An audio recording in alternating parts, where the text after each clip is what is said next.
Gary Oldman is the kind of legend who instantly elevates every project he touches. Whether he's portraying Winston Churchill or the terrifying Dracula, his performances stay with you. And in Slow Horses, he does it again, bringing Jackson Lamb, a grumpy but oddly lovable character, to life. His role truly makes this spy drama stand out. Another day dawns on am I f***ing useless. In an interview with the AV Club, Oldman shared just how much he loves playing Lamb, calling it one of the highlights of his career. Jackson Lamb's very much the sort of tone of the show. He's got no filter. He doesn't care about being judged. He also spoke highly of the show's source material, saying, "We have such great material to work with, and it's something the whole cast works hard to honor." What is there on the page is terrific. Well, when an actor like Oldman praises the script, you know you're in for something special. So, what keeps him coming back to this character? According to Oldman, it's not just about playing Lamb, it's about the tight bond with his fellow cast members. "We've become like a little company or gang," he said, and added, "It's the closest I've come to the theater in that sense.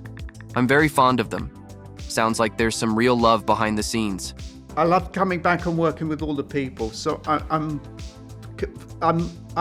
content in that respect. One particularly standout moment for Oldman was the graveyard scene with Jonathan Pryce, David Cartwright. Gary described it as a roll of the dice for Lamb, who was trying to trigger a memory in David. Despite the tough weather conditions during shooting, Oldman said it was one of his favorite scenes to film because of its emotional depth. Well, we could really feel that intensity through the screen. Well, I've been a fan of Jonathan for many, many years. I've seen some wonderful performances of his. Oldman also took a moment to give a big shout out to director Adam Randall. He was really impressed by a cool, continuous shot in episode 6 that used a drone to smoothly zoom into a close-up, all in one take. Oldman couldn't help but call Randall very, very talented. It is absolutely a joy to go in and work with these people. With Gary Oldman fully committed to the role, it's clear that he's in it for the long haul. As he puts it, "I love this character, and as long as we're doing it, I'll be here." It's hard to imagine Slow Horses without his Jackson Lamb, and thankfully, we don't have to.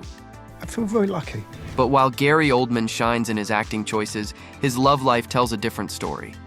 With 4 divorces under his belt, his quest for love has been quite a roller coaster ride. Gary's first well-known romance in Hollywood was with actress Leslie Manville. The pair met during a play at London's Royal Court Theatre and married in 1987. I kind of tried not to be too prescriptive with myself about it, and allowed each moment, the gravity of each moment and the depth of each moment to, take me somewhere. They had a son together, Alfie, but in 1989 the actor made a drastic decision, moving to America to pursue his dreams. It seems like Hollywood was calling his name, and Gary, wanting to develop his career, chose to leave his wife and 3-month-old son. He could have taken his family with him though, right? The couple's divorce was quick and was finalized in 1990. Before his divorce was finalized, he began dating Uma Thurman, not long after he had abandoned his wife and baby. I was blindsided. I never saw that one coming. There are many rumors surrounding the actor's introduction. Allegedly, Sean Penn introduced Thurman to Oldman while the men were shooting State of Grace in 1989. Apparently, Thurman was dating the director of the film when she met Oldman on set, but there doesn't appear to be much backing for either of these theories. But in 2014, the State of Grace director cleared it all up and said that Gary and Uma were dating while they were filming State of Grace and got married right after the movie wrapped. Either way you look at it, there was a crossover between Gary's marriage with Leslie and his relationship with Uma. Thurman said they met in England when she was 18, which means they met in 1988 or early 1989, while he was still married. Could that be the real reason he left Leslie and his son? Despite there being a 12-year age gap, Oldman and Thurman tied the knot in 1990, just a little over a year of dating. 2 years of marriage was all it took for this couple to fall apart when she apparently dumped him via a Dear Gary letter, saying he was impossible to live with. Her final straw with the actor was after an incident where he was arrested for drunken driving. She later said that it takes a special kind of woman to put up with him. Ouch. Oldman has been known to be overly forthcoming in interviews. He joked about his one marriage that lasted for 10 minutes, which was likely alluding to the actress and the shortest of all his marriages. He spoke on the divorce and responded to Thurman's thoughts on living with him, confirming that it was no picnic living with her either, but for very different reasons. You try living with an angel. I don't think the relationship meant very much to either of us. In typical Gary fashion, it didn't take long for him to move on to his next relationship. He met Isabella Rossellini during the filming of Immortal Beloved in 1993. And in just a few weeks came talk of marriage.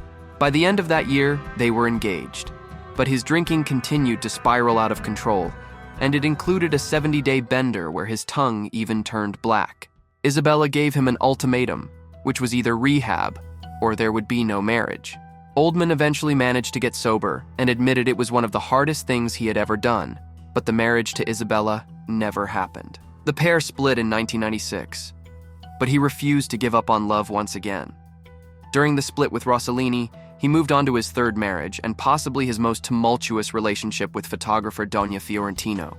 The pair quickly fell for one another after meeting at an Alcoholics Anonymous gathering in 1996. Within 5 months of meeting, they were married, and Donia was pregnant with their first son, Gulliver. 2 years later, they had their second son, Charlie.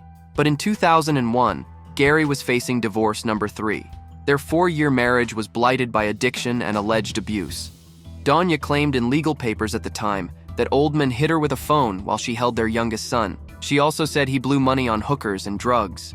Oldman vehemently denied the claims and said her addiction made her an unfit mother. The judge awarded custody of their sons to Oldman. This is also what happened with Donia's daughter from her first marriage to David Fincher. Gary took a break from acting to raise his sons as a single father.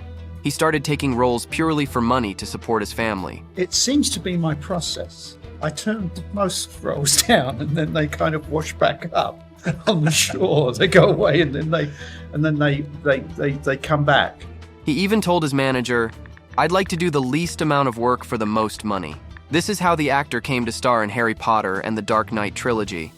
Donia spoke out in the wake of the Me Too movement and said, "I feel as though he stole my children and destroyed my life." She also claimed he excluded her from their children's lives, and her 2 grown sons barely speak to her now.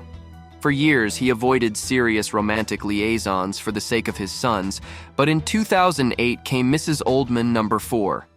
He married Alexandra Edinburgh, an accomplished vocalist, cellist, and songwriter. Alexandra was 20 years younger than Gary. At the time, the actor said, "I'm not proud this is my 4th marriage, but this is a good one. Hopefully my last one." Sadly, she filed for divorce in 2015, and Gary cited the age difference as the cause of the separation without further details. The then 59-year-old actor was still determined to find love no matter his age. And what do you know, just 2 years after his 4th divorce, he married Giselle Schmidt. The writer and the actor married in a low-key ceremony at the home of Gary's manager, Douglas Urbanski. After several years of being together and discussing it, the actor decided to pop the question. And as Oldman revealed, he did it while in character as the former English Prime Minister Sir Winston Churchill. He was filming Darkest Hour when he proposed to Schmidt on the film set. There was a break in the filming, and we had talked about it, and I just felt the urge.